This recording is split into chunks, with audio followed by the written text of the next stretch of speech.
High বন্ধুরা, আজ আমরা জানব স্বামীর বন্ধুর সাথে প্রেম করা এবং একসাথে রাত কাটানোর কাহিনী।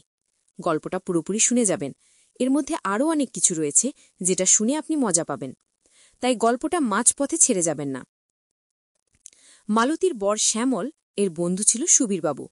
বয়সে শ্যামলের থেকে একটু বড়। শ্যামল সুবীরদা বলেই ডাকত। ভদ্রলোক বিয়ে থা করেননি, এককালে ভালো কাজকর্ম করতেন, পড়াশোনা জানা মানুষ। এখনও রিটায়ারমেন্টের পর ঝাড়া হাত পা, লোকজনের সাথে চেনা জানা ভালোই।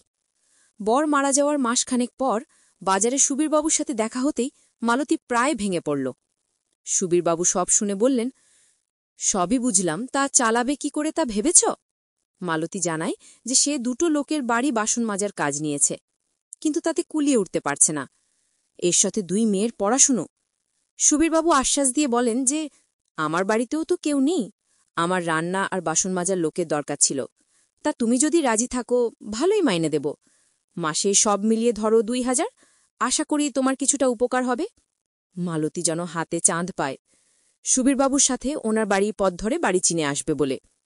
সুবীরবাবুর বাড়ি ঝিলের একপাশে, এদিকটা একটু নিরিবিলি, লোকজনের চলাচল কম। একটা বড় বাগানওয়ালা একতলা বাড়ি।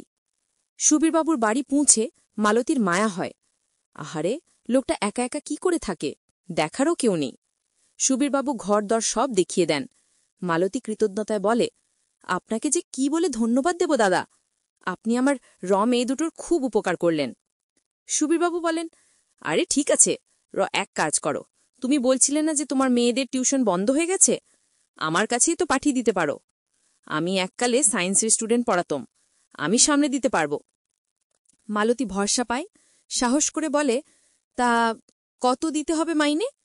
সুবীরবাবু, আরে কিছুই লাগবে না, তুমি এত ভেবো না, আমি একাই বসে থাকি সারাদিন, একটু পড়ালে মনটাও ভালো থাকবে।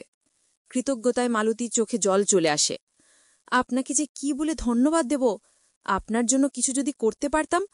সুবীরবাবু মালতীর হাতটা ধরে বলেন, এখনও কিছুই করতে হবে না, দরকার পড়লে আমি জানাবো, কাল এসো। সুবীরবাবুর হাতের ছোঁয়ায় মালতীর সারা শরীর শিরশির করে ওঠে। এমন সুঠাম দেহের লম্বা ফর্সা মানুষটা, কোথাও যেন একটা অতৃপ্ত ইচ্ছে জেগে ওঠেই মিলিয়ে যায়। মালতীর সবে 45-এর মধ্যেই স্বামী মারা গেল। পরের দিন থেকেই মালতী কাজে লেগে পড়ে।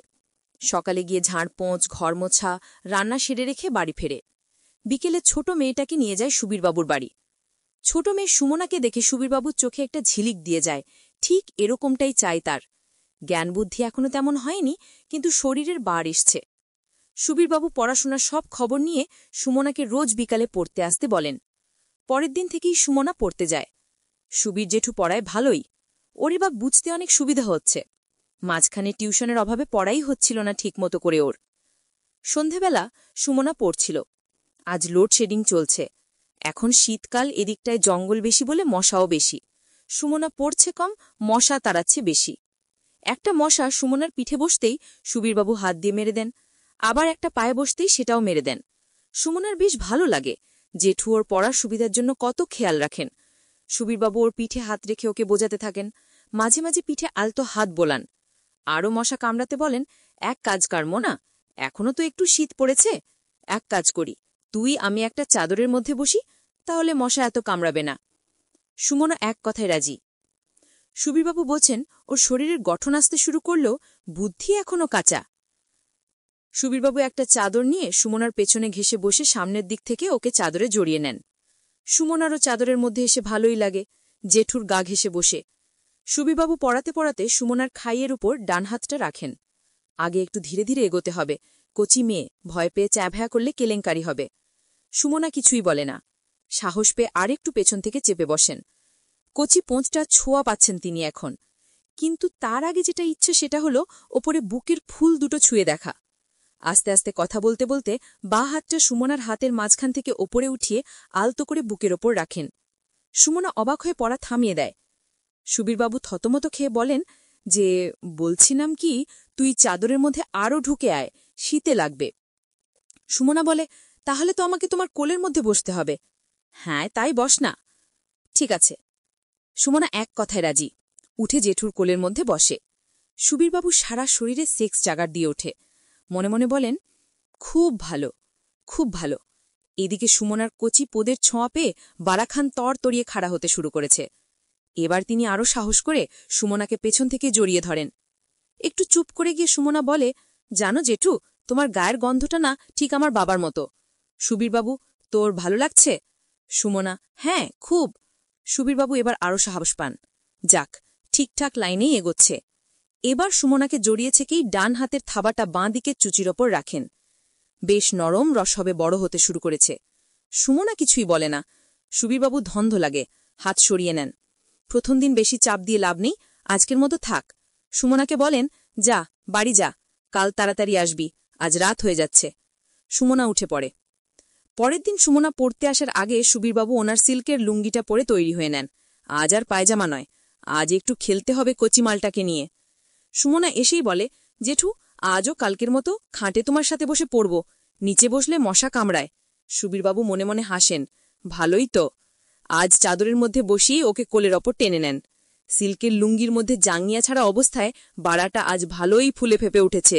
এর মধ্যেই কচি পাছায় খোঁজা মারতে শুরু করেছে। সুমনা বুঝতে পারছে না, বুঝেও চুপ করে আছে। একটু পড়তে পড়তে সুমনা বলে, জেঠু, আজ আর পড়তে ভালো লাগছে না, আজ একটু গল্প বলো না।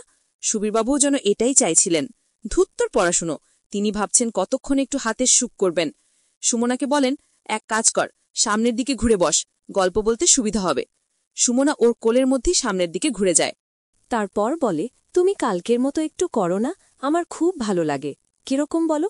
ওই যে তুমি আমাকে যেভাবে জড়িয়ে ধরেছিলে। সুবীরবাবু এবার সুমনার কচি ফুলের মতো শরীরটা দুহাতে জাপটে ধরে নিজের বুকের মধ্যেই চেপে ধরেন। কচি দুধ দুটোই সুবীরবাবুর বুকে পিষে যায়। সুমনার ভালোই লাগে, জেঠুর গায়ের গন্ধর আর শরীরে কেমন যেন একটা আনচান ভাব। সুবীরবাবু বলেন, কিরে, কিসের গল্প শুনবি বললি না তো? সুমনা বলে, বলো না একটা ভালো দেখে, বেশ ভালো রোম্যান্টিক গল্প। সুবীরবাবু একটু চমকান, রোম্যান্টিক গল্প? সেটা কেমন জানিস? না গো, আমি জানি না, কিন্তু দিদির মুখে শুনেছি ওরা রোম্যান্টিক গল্প পড়ে। সুবীরবাবু একটু ভাবেন, কি করে শুরু করবেন? রাজারানী নাকি নায়ক নায়িকার প্রেম, নাকি সোজা বিছানার রসালো গল্পই শুরু করবেন? বলেন না, রোম্যান্টিক গল্প তুই বুঝবি না। সুমনা আবদার করে, বলো না, দিদিরা তো রোম্যান্টিক গল্প পড়ো, গল্পের বই পড়ে, আমাকেও বলো না। সুবীরবাবু, কিরকম গল্প তুই একটু বল শুনি। ওই যে একটা লোক থাকে, একটা মেয়ে থাকে, তারা কি সব যেন করে। কি করে? সুমনা, ধ্যাত, আমি জানি না, যাও, বলে জেঠুর কোলে মুখ লুকোয়। সুবীরবাবু বোঝেন, তারপর শুরু করেন, শোন, একটা লোক ছিল আর একটা মেয়ে ছিল, তারা একদিন দেখা করল, তারপর লোকটা মেয়েটাকে জড়িয়ে ধরল। সুমনা, ঠিক তুমি আমাকে যেভাবে জড়িয়ে ধরেছ। সুবীরবাবু, হ্যাঁ। তারপর কি হলো? তারপর লোকটা মেয়েটাকে আরও আদর করতে থাকল মেয়েটাকে। সুমনা, তারপর কি হলো? মেয়েটা কি করল? সুবীরবাবু এবার সুযোগ বুঝে মোক্ষম অস্ত্রটা ছাড়লেন, বললেন, তারপর কি হলো সেটা গল্পে বলা যাবে না, করে দেখাতে হবে। সুমনা, ঠিক আছে, তাহলে করে দেখাও। সুবীরবাবু, হ্যাঁ, করে দেখাবো, কিন্তু কাউকে কিছুই বলবি না কিন্তু। সুমনা মাথা নাড়ে। সুবীরবাবু, আর আমি যা যা বলবো তাই তাই করতে হবে কিন্তু। সুমনা এক কথায় রাজি। সুবীরবাবু সুমনার সোয়েটারের বোতামগুলোগুলো খুলে ফেলেন, তারপর গা থেকে সোয়েটারটা খুলে দেন। সুমনা আপত্তি জানালে বলেন, রোম্যান্টিক গল্পে এগুলো হয়, তাই তো আমি করছি। শোন, তোর আর আমার মধ্যে কিছু থাকবে না, কোনো জামা কাপড় না, এভাবেই রোম্যান্টিক গল্প হবে। সুমনা, জানি, আমি দেখেছি। সুবীরবাবু চমকান, কি দেখেছিস? আরে দিদির কাছে রোম্যান্টিক গল্পের বই আছে, আমি একবার দেখেছিলাম, একটা ছেলের একটা মেয়ে, ওরা একসাথে ছিল, কোনো কাপড় নেই। সুবীরবাবুর কাছে এবার সব জল ভাত হয়ে যায়। দিদির পানুর বই দেখেই সুমনার এই রোম্যান্টিক গল্পের উৎপত্তি। ভালোই হয়েছে, বলেন, শোন, এবার যা যা করছি ওটা রোম্যান্টিক গল্পে হয়। বলেই হাত ঢুকান সুমনার জামার মধ্যেই, হাতের মুঠোর মধ্যে চুচিটা আসতেই সুমনার মাথা এলিয়ে পড়ে আবেশে। সুমনা সবে ক্লাস 8 হলে কি হবে, ওর চুচির সাইজ পুরো কমলা লেবুর মতো। সুবীরবাবু এবার আস্তে আস্তে ওর জামার বোতামগুলো খুলে দেন, তারপর ওপর দিয়ে জামাটা তুলে পুরো খুলে দেন। সুমনা কোনো বাধাই দেয় না, কেমন একটা যেন ভালো লাগা ওকে পেয়ে বসেছে। এরপর চাদর সরিয়ে সুমনার কচি শরীরটা চিমনির আলোয় ভালো করে দেখেন।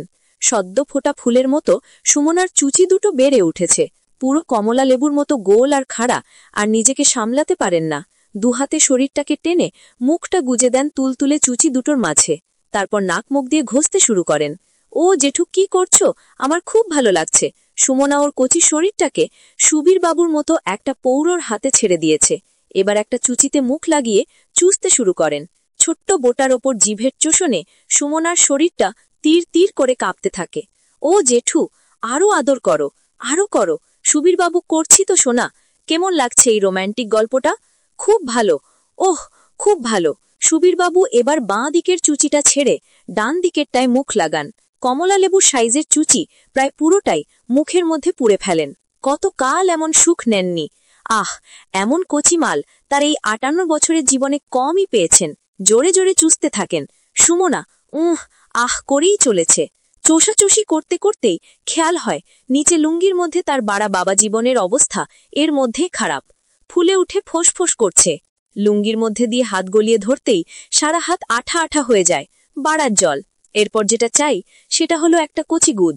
সুমনাকে এবার বিছানায় শুইয়ে দেন। দুটো চুচি হাতের মধ্যে নিয়ে বেশ করে চটকান। খালি গায়ে শুয়ে থাকা তুলতুলে শরীরটাকে চুমুতে চুমুতে ভরিয়ে দেন। তারপর ধীরে ধীরে মুখটা নামিয়ে আনেন আরো নিচে, প্যান্টির কাছে।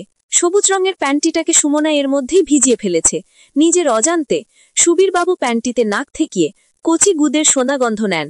আহ, আর পারা যাচ্ছে না। এবার এটা তার চাই। প্যান্টিটাকে হাত দিয়ে নামাতে গেলে সুমনা বাধা দেয়। জেঠু, কি করছো?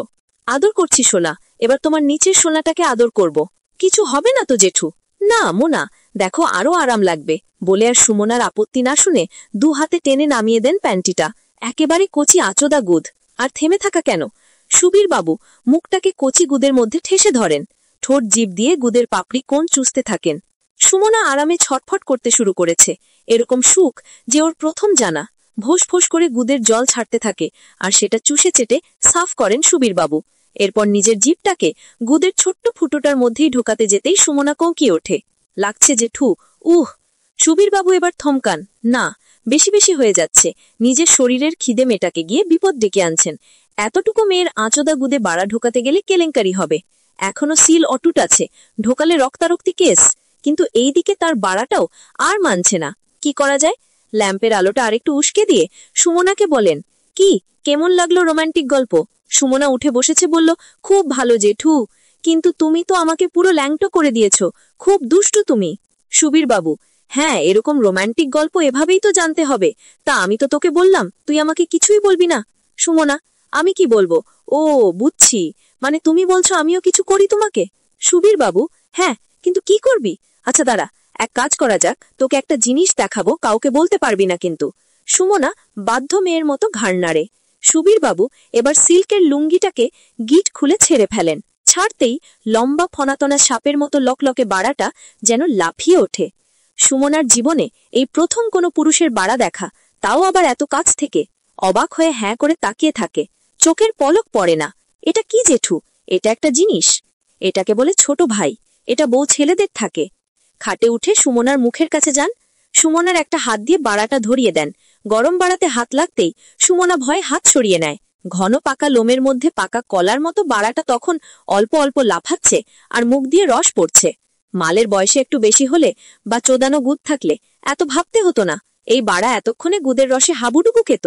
কিরে, কি ভাবছিস? ধরবি? সুবীরবাবুর কথায় সুমনার হুঁশ ফেরে। এটা কি গো জেঠু?